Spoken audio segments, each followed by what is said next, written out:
Welcome back to the Ghosty Girls. That's all the song that you're getting today. You're welcome. Oh, Please, man. I know. Sorry. I got to save my voice for my concert later.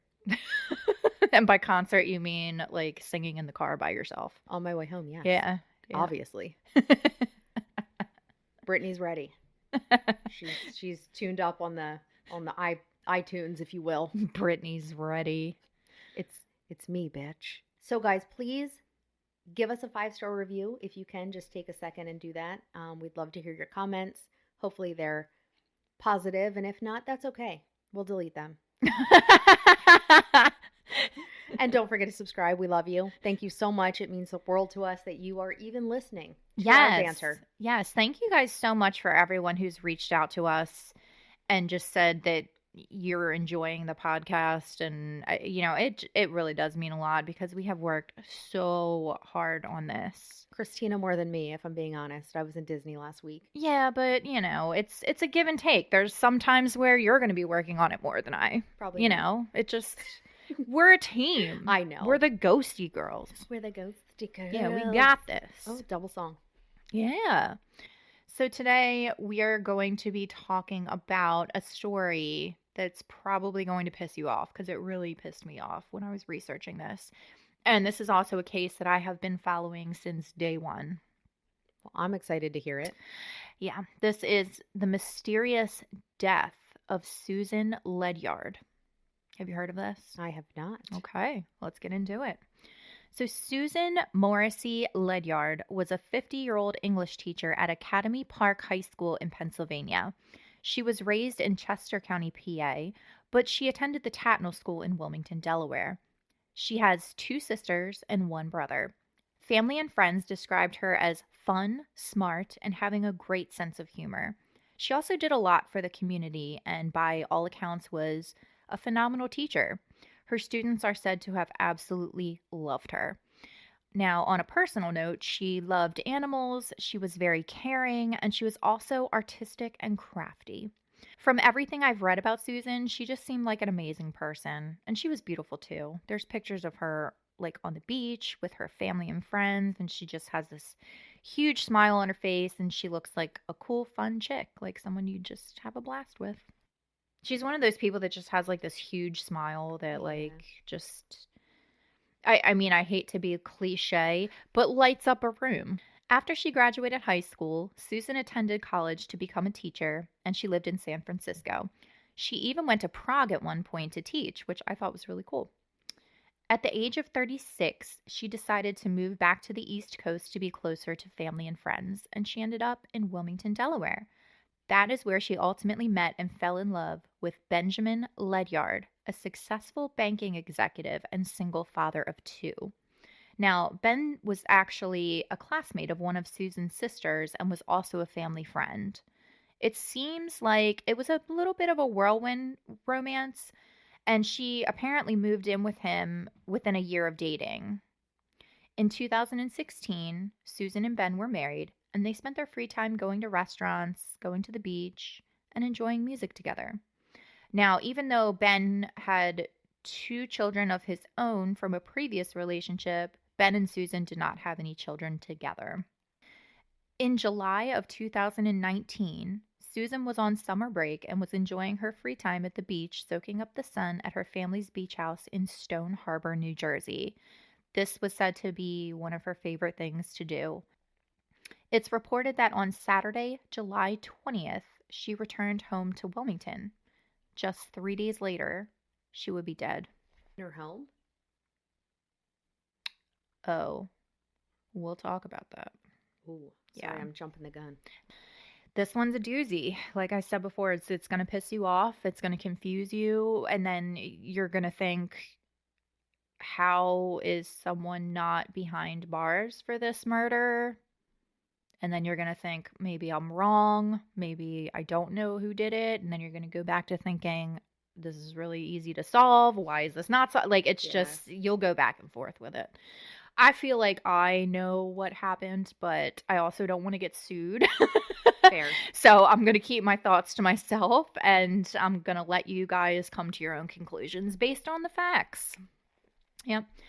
Now, the details surrounding that night are very murky, but what we do know for sure is that around 3 a.m. on Tuesday, July 23rd, 2019, Susan Ledyard left her home for an unknown reason.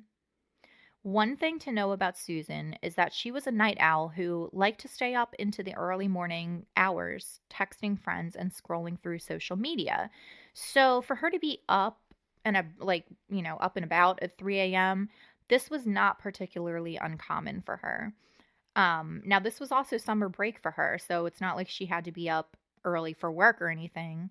Apparently, her only plans were a Rolling Stones concert the following night, which she, of course, never made it to.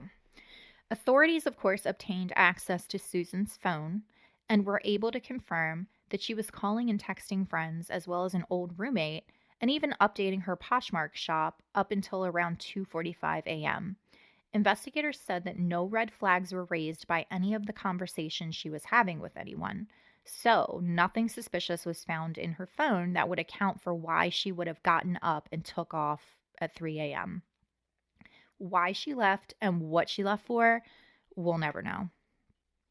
Yeah, that's one of the most mysterious aspects of this case. Like, why did she leave her home at 3 a.m.? Investigators confirmed through surveillance footage that Susan's car pulled out of the driveway of her home at 3:02 a.m. and drove directly to the location that her car was eventually found at on Walker's Mill Road, which is about 2 minutes away from her home. The most frustrating part of this is that the cameras apparently could not make out who was in the car or if there was more than one person in the car. There was one camera on Walker's Mill Road, but it only caught the car's headlights shutting off and nothing else. Isn't that weird? That's suspect. No one was seen getting out of the car. No one seen opening a door. Nothing. Investigators, however, do believe that it was in fact Susan that drove to that location and that no one drove her car.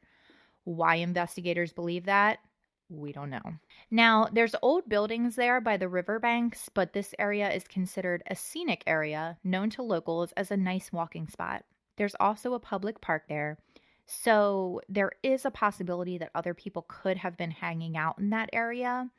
It's not known as a bad area, but, with parks, you never know who's walking around at night. Yeah, I don't think, this day and age, I would never go to a park if it wasn't light out. No.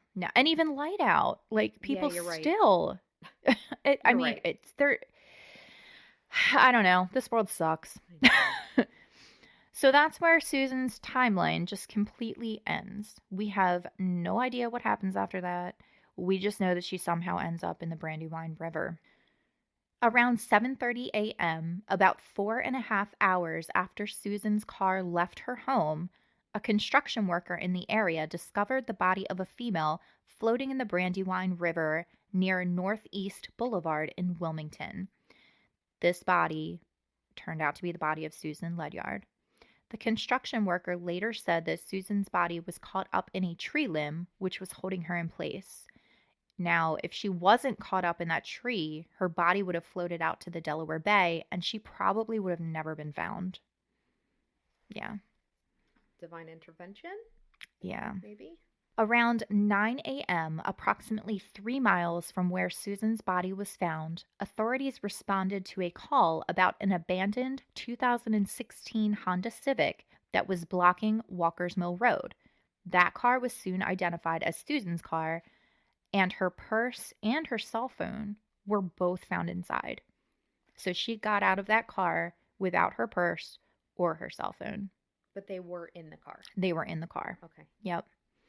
Now, at first, Susan's family did not suspect foul play. They figured that it was just a horrible freak accident that could have potentially been caused by Ambien. Now, Susan was known to take Ambien to sleep, and her husband Ben told authorities that she had taken Ambien that night on top of drinking alcohol.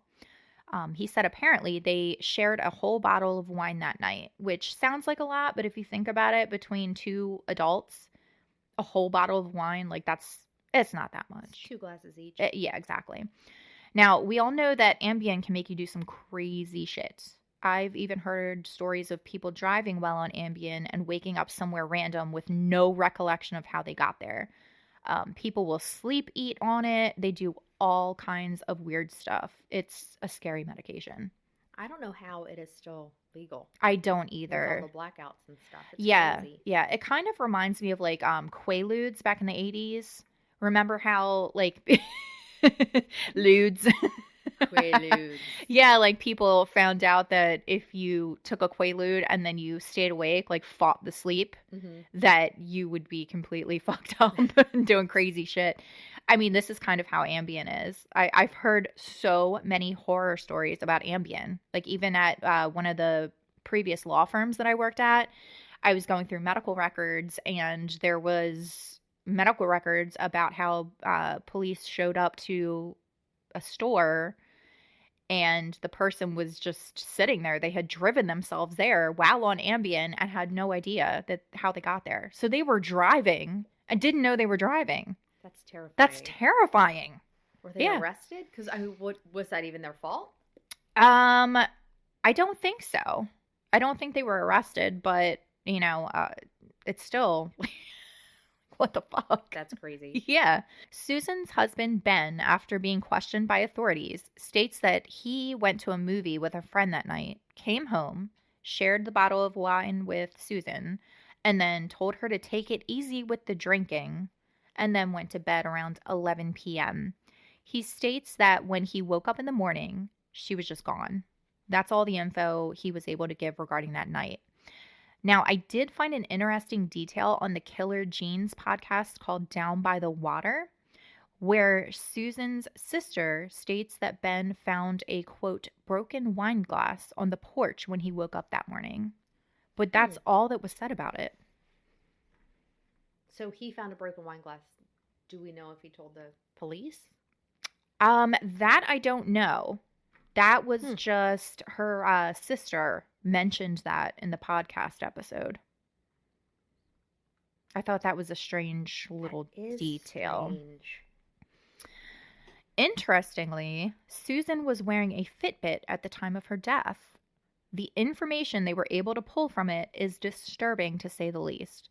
The Fitbit registered activity from 3 a.m. until 7 a.m. And as I stated earlier, her body was discovered at 7:30 a.m. No one knows what happened in this time gap of 4 hours. So for 4 hours, her Fitbit was still registering heartbeat activity. Some speculate on Reddit that Fitbits are not the most reliable and that it could have possibly been the motion of the running water that was triggering a reading of a heartbeat. Some people theorize something a little more sinister, that her murderer actually wore her Fitbit to deliberately throw off the time of death. Others theorize that she was still alive when she was placed in the water after being beaten over the head, and that's why the Fitbit could still register her heartbeat. I think that's probably what happened. Yeah. That sucks. I know. In November of 2019, Susan's death was officially ruled a homicide by the Delaware Division of Forensic Science, who determined that the cause of death was blunt force trauma to the head and drowning. I think that somebody beat her over the head with something. She either was trying to get away and fell into the water and drowned eventually, or somebody put her in the water. Yeah. Yeah. Unfortunately, we'll never know. I'm thinking somebody probably put her in the water because it sounds like she was maybe unconscious. Yes. I think you're right. I think that's probably what happened.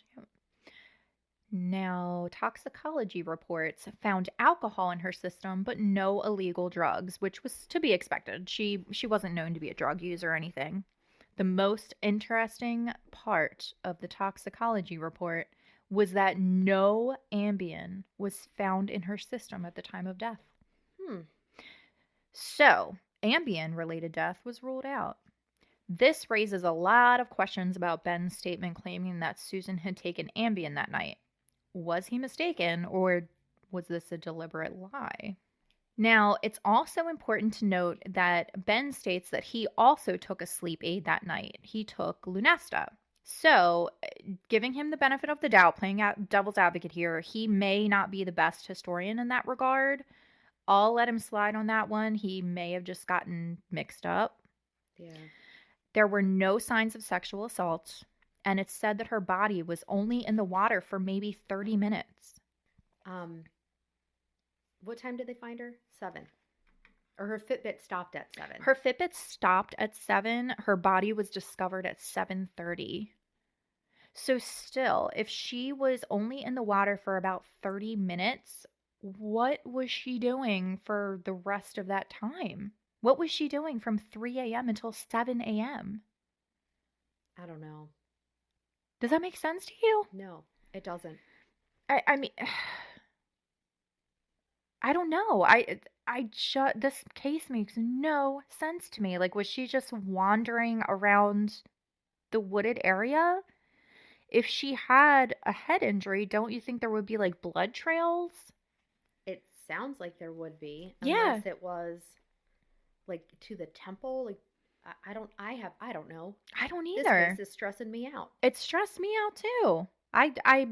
There's so many. I don't know. That it's just so weird.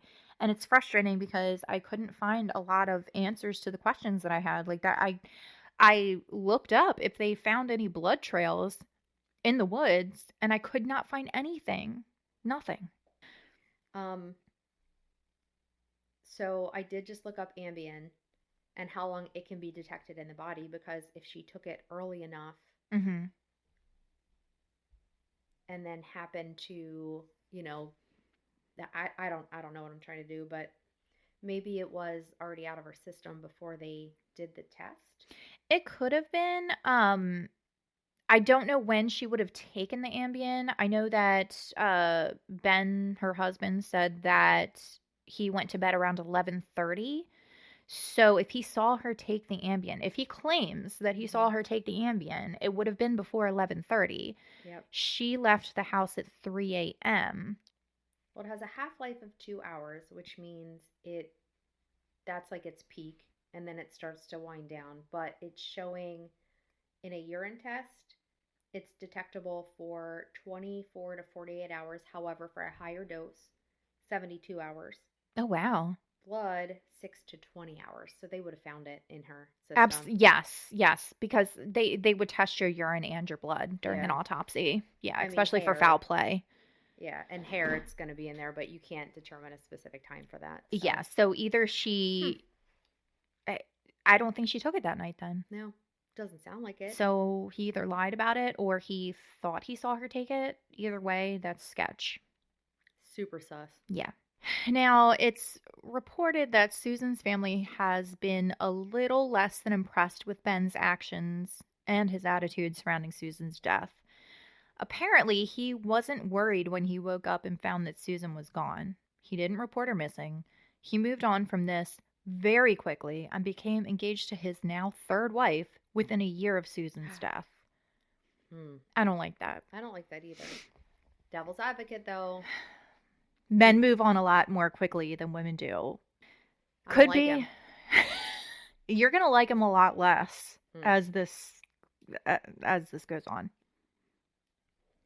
He sounds like a dick. He is. Sounds like a big hairy donkey dick. So yeah, after he became engaged to his third wife, he moved away, and he has not been active in keeping this case alive, according to Susan's family. He just seems like he just kind of washed his hands of it, and he's just done. Law enforcement did make a point to say that Ben had been very cooperative with them, but they also added that no one has been ruled out, and that includes him. Good. Which brings us to the lovely Benjamin Ledyard. And by lovely, I mean not lovely. Susan's husband, Ben, is, for lack of a better term, a giant piece of fecal matter. And I'm going to set all of this suspicion of him regarding Susan's death, I'm going to set that to the side. Okay? And I'm going to tell you why I think he's a giant piece of fecal matter. He's done more? He's done a lot more. Oh, for shit's sake. All right. So Benjamin was a banking... Oh, for shit's sake. For shit's sake. I love that. Benjamin was a banking executive who worked at Wilmington Trust and Bank of America. Of course he did. Yeah, right. Outside appearance shows a polished and professional man, but what lies beneath is much more troubling. Ben has a long history of alcohol-fueled domestic violence incidents. Mm-hmm. In 2021, just 2 years after the brutal murder of Susan, Benjamin decided that third time's the charm, and he married a woman named Stephanie Nixon. It is reported that Benjamin has relentlessly beat Stephanie throughout their marriage, even beating her on their wedding night and sending her to the hospital multiple times.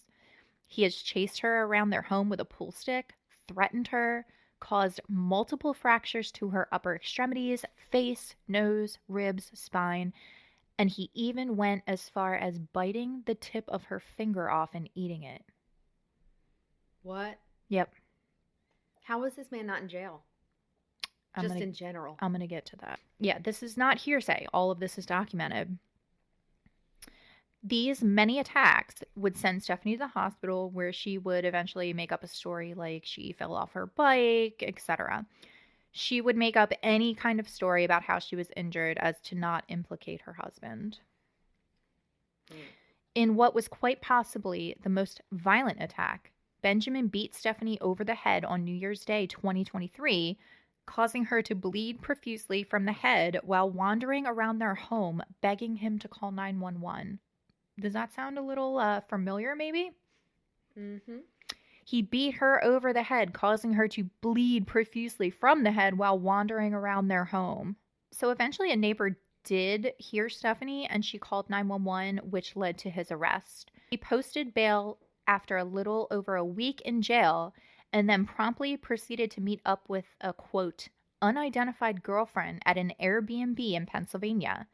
He then beat this unidentified woman and then completely trashed the Airbnb, resulting in almost $2,000 worth of repairs.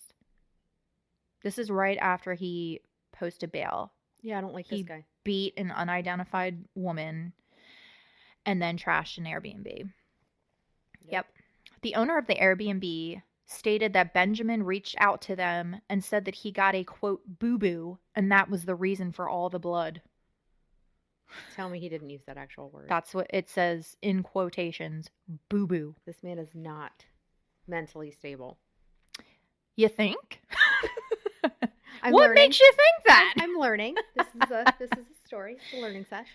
Now, regarding the, quote, unknown girlfriend, some people have speculated that this was actually his wife, Stephanie, and that she didn't report this because they were both violating a no contact order. So this would have implicated herself if she would have reported him for beating her again, because they weren't supposed to have any contact.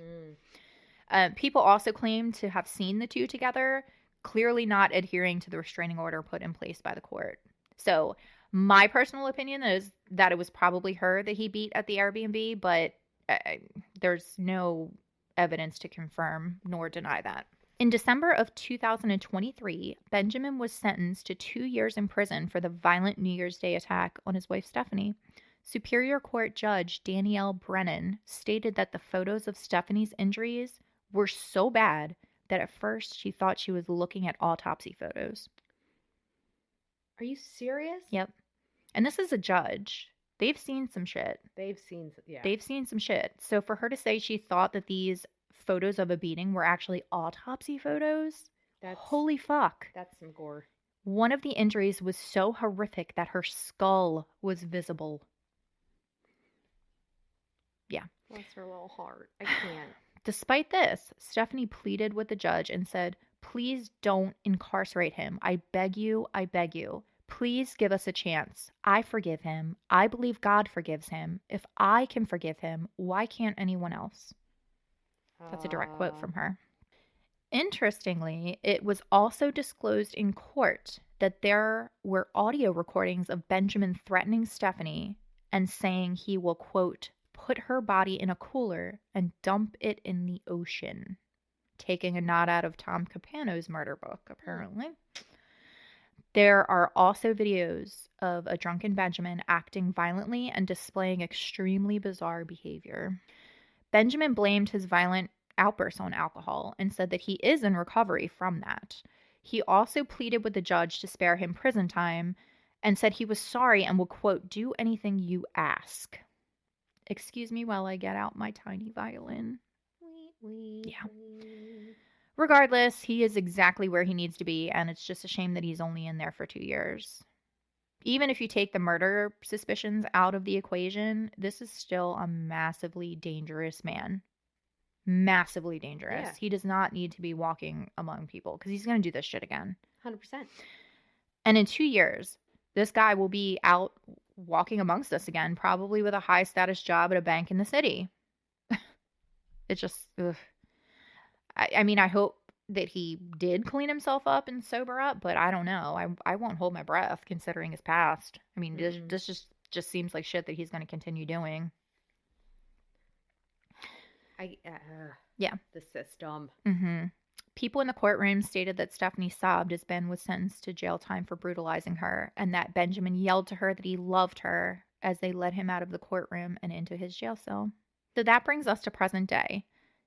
Still, no arrests have been made in Susan's murder, and police will not comment on the case whatsoever, only to say that it's still open and active.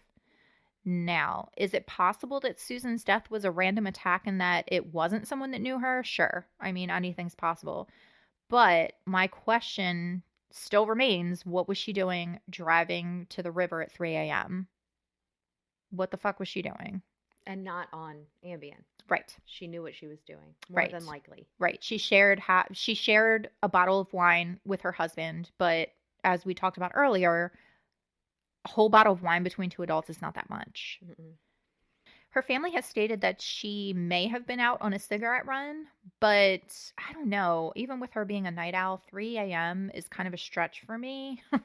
Yeah. And I feel like people who are smokers, I don't know. Don't they usually have like cigarettes on them at night? Like most of them plan like to have cigarettes. Yeah. I can't imagine running out of cigarettes at 3 a.m. and being like, I'm going to run out and grab some cigs. I don't know. But do we know if there was a gas station or something that was open on the route that she was driving? I'm sure there probably was like a Wawa or something open. I mean, she could have been driving. That's the only thing I can think, like a Wawa or something, because they're open 24 hours. Yeah, but she would have stopped. Yeah, I mean, I don't know. If she was running out to get cigarettes, why would she have stopped on the park? Yeah, on the road that it doesn't make any sense to me. I don't believe that theory. Nope. I don't either. The part that really messes me up is what was she doing between the hours of 3 a.m. and 7:30 a.m. when her body was found? Like, I know I keep going back to that, but that's 4.5 hours of time that's just completely unaccounted for. Yeah. And the police, they're deeming the Fitbit reliable. So, I mean, they used that as her time of death. So she was alive during that time frame. I wonder if, quote, everything was okay, and it was a early morning, I should say, stroll in the park, and then all of a sudden it wasn't okay. Could have been, but why, if she was going for a walk in the park, why would she have just left her car like basically in the middle of the road? Like the police got called because it was blocking a road. Oh. So I'm thinking, like, if it was just a casual stroll, like, I don't know, maybe she couldn't sleep and she was like, I'm going to go for a walk because that was a popular walking area. Yeah. Why wouldn't she have parked somewhere that you're supposed to park? I don't know. That doesn't make sense. I mean, like, maybe her and Ben is what I meant to say. Like, we're out for an evening stroll. Could have been, but still, okay but I still think, like, why wouldn't they have parked somewhere where you're supposed to park? Why would they have left the car in the middle of the road? Maybe they had more than one bottle of wine each.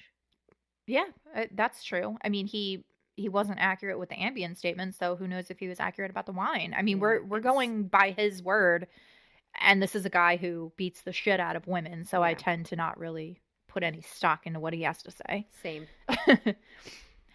One thing that was frustrating about this case is that investigators are being so tight-lipped about it.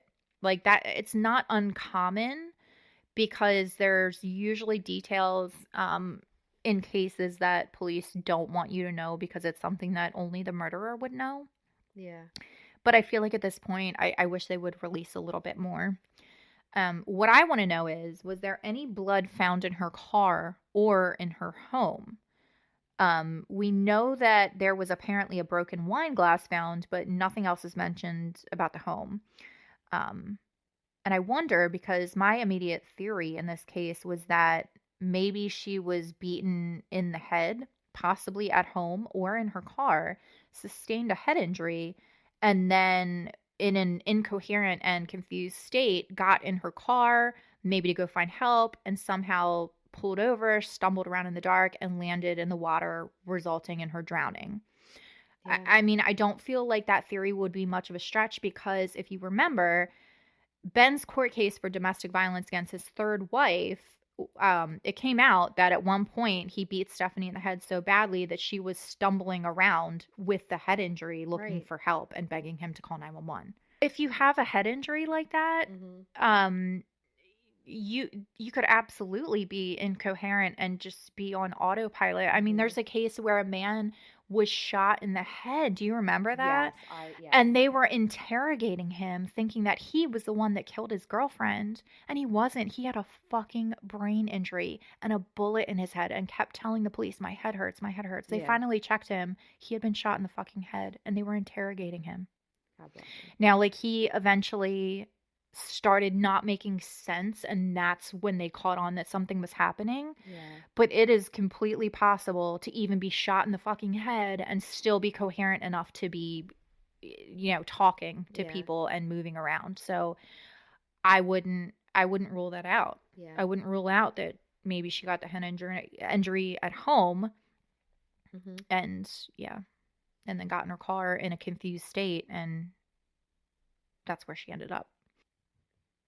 Wasn't there another case where the guy was like missing half of his head?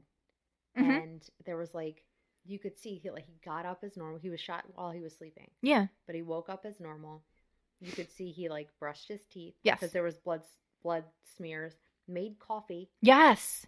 He was he was going to get ready for work, I Yes. think. Had the coffee mug and then went outside to get the paper, and that's where he died. Yes. He dropped dead out front. Correct. I forget what case that was, but I remember reading I know that exactly too. what you're talking about. Yeah. Yeah, the brain is an interesting organ. Now, the one thing that with my theory that I don't know if that holds up or not, like if she was beat at her home, I'm sure that there would have been traces of blood either in the house or in her vehicle that would not have been easy to fully clean up in 4 hours. I mean, we see in cases where, the people think that they're cleaning up all the blood and then you luminol it and it fucking lights up like a Christmas tree. Yeah. I'm telling you right now, if you murder someone in a home or a building, you are never getting rid of all that blood. Absolutely You are not. never getting rid of all that blood. Nope. Ever. Bleach won't do it. No, nothing will. Let's not give him hints. Now, I couldn't find really any information regarding actual evidence. However, in the Killer Jeans podcast that I referenced earlier, when asked if there was any blood in Susan's vehicle or anything in the vehicle that would have been indicative of a struggle, the detective that is actively working on the case, named Detective Grassi, said, quote, "That's not something I would release." So Detective Grassi did say that there was nothing found in her home that would indicate any kind of a struggle or anything. Okay. This tells me that there was some shit found in her car. Probably. I mean, for him to say that's not something I would release, if nothing was found in her car, why wouldn't you just say nothing was found in her car? Yeah. So what was it that was found in the car? I mean, was it blood? Like, what the fuck? Maybe they won't say. Maybe all the things, and they're waiting until shitbag is almost out of his prison sentence, and then they're gonna, I don't know. Yeah, doesn't make any sense. I also could not find any information regarding any evidence found at the scene. So going back to the whole, head injury theory, was there any blood splatter or drops leading to the river? Like, I couldn't find that anywhere. Was it properly investigated? Who even knows? So yeah, if she was murdered at the location where they found her, I feel like there would be some kind of blood somewhere. 100%. Yeah. So yeah, we have no information about prints on or in her vehicle. I'd be interested to know if there were fingerprints other than Susan's in the car? Mm-hmm. Was the vehicle wiped clean? I don't know. Yeah. That's a good There's question. no information, so we can only ask questions and speculate regarding physical evidence. As far as the suicide theory, both family and investigators said they have no reason to believe it was a suicide, as she was making plans and was in good spirits. Well, yeah, she had a concert the next day. She did, And that would yeah. have been a banger of a concert. Yep. Detective Grassi even states that suicide has been officially ruled out. Oh, good. Like, this is a homicide. They are treating it as a homicide, cause of death homicide. It's a homicide. Leaving the house to meet someone can't officially be ruled out, but both family and investigators have said that there was nothing found in her cell phone that would indicate that she was involved in an affair or anything like that. Could she have been meeting someone there? Sure. But I find it super weird that there wouldn't be any phone calls or text messages regarding the meetup. So I don't feel like that theory is very plausible.